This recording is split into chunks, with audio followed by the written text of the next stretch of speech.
Bien, en fait, moi, je venais de divorcer après 25 ans de mariage.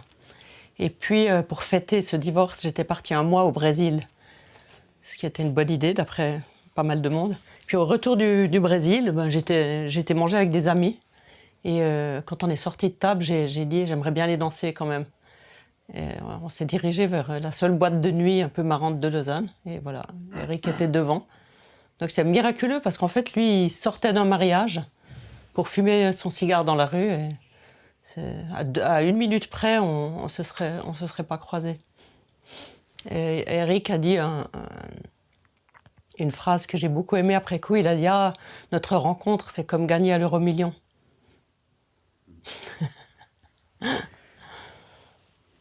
C'était fou, c'était bizarre d'avoir une dame qui avait le culot de me parler sans me connaître.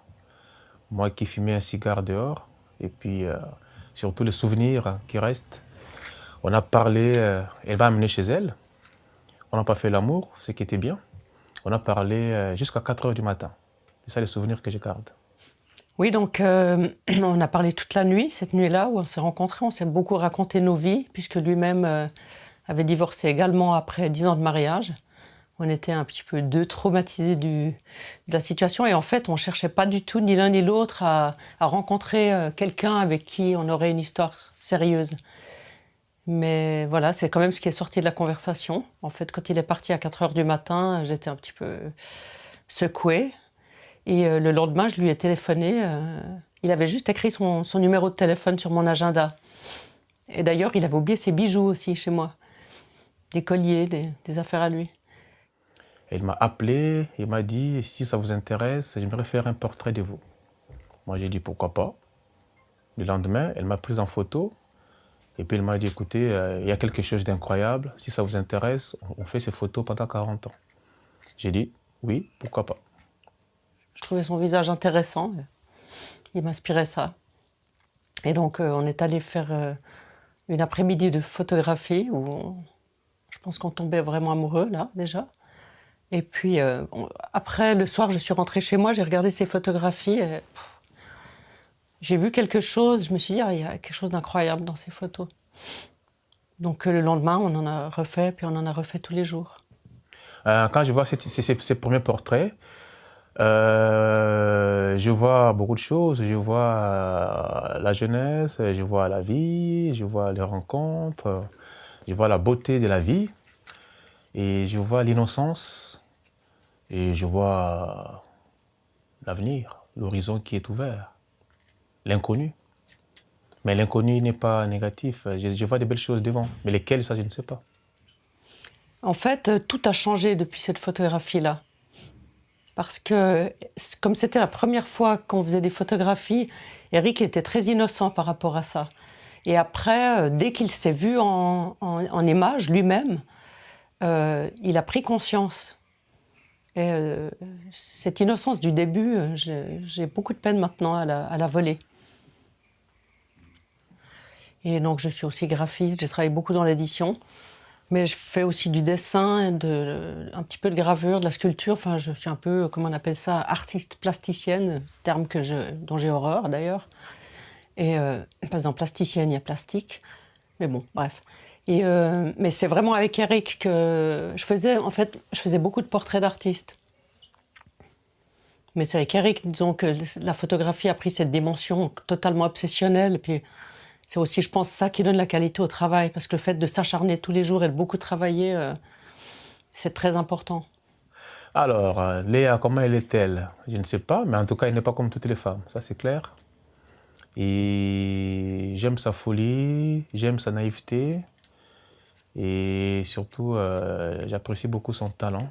Je pense qu'elle est talentueuse. Et dès qu'elle touche quelque chose, elle en fait des merveilles. La preuve, on s'est rencontrés, je ne connaissais pas la photo, en tout cas, le monde de la photographie. Et bien aujourd'hui, nous avons une œuvre photographique. Donc, Léa, j'ai envie de dire, c'est la découvreuse des talents. Eric, il est très intelligent. Je dirais que c'est une de ses principales qualités. Il est loyal. Il est très droit comme garçon. Et ça, c'est aussi une qualité que j'apprécie beaucoup. Il est curieux.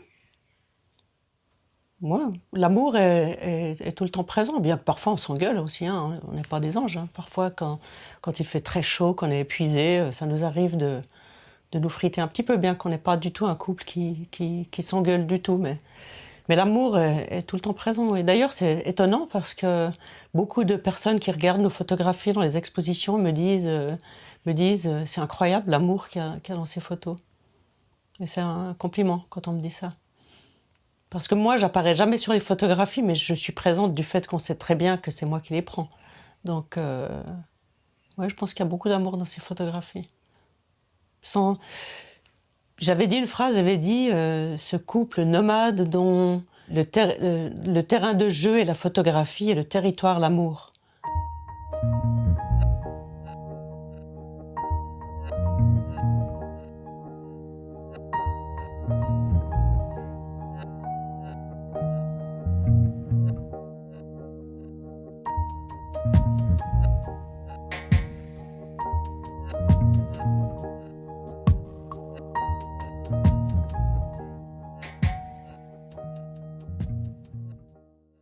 Mon style s'est fait seul. Je pense que j'ai eu ça tout le temps.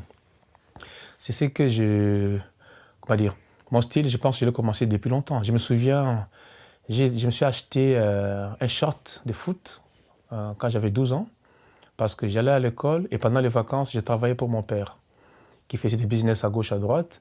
Et de temps en temps, on me donnait un peu d'argent parce que pendant les vacances, je travaillais. Et je me souviens, à l'âge de 12 ans, j'avais acheté mon premier short de football qui était jaune, avec des bandes comme ça. C'était une Adidas, bleue.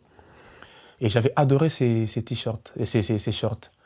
Donc je pense que mon style a commencé depuis que je suis né, depuis l'Afrique.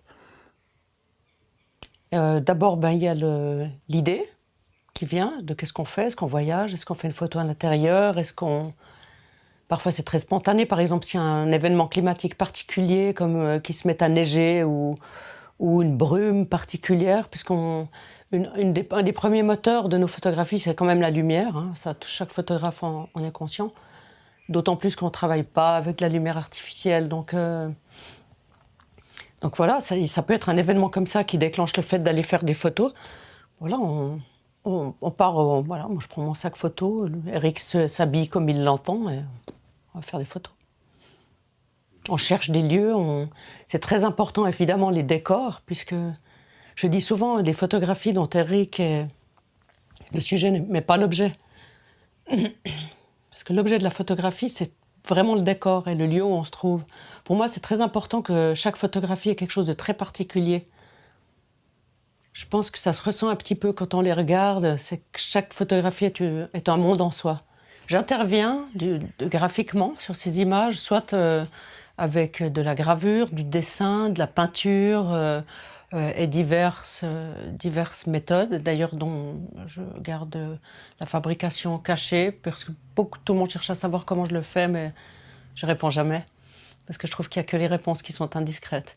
Mais pour moi, cette partie du travail est extrêmement importante, parce que venant du dessin, déjà au moment du cadrage, je pense à un tableau, puisque je regarde jamais nos photographies. J'ai horreur du fait de recadrer, puis j'ai un petit peu de la vieille école quand même. Et puis, ce travail est très important pour moi parce que c'est comme ça que je signe ces photographies.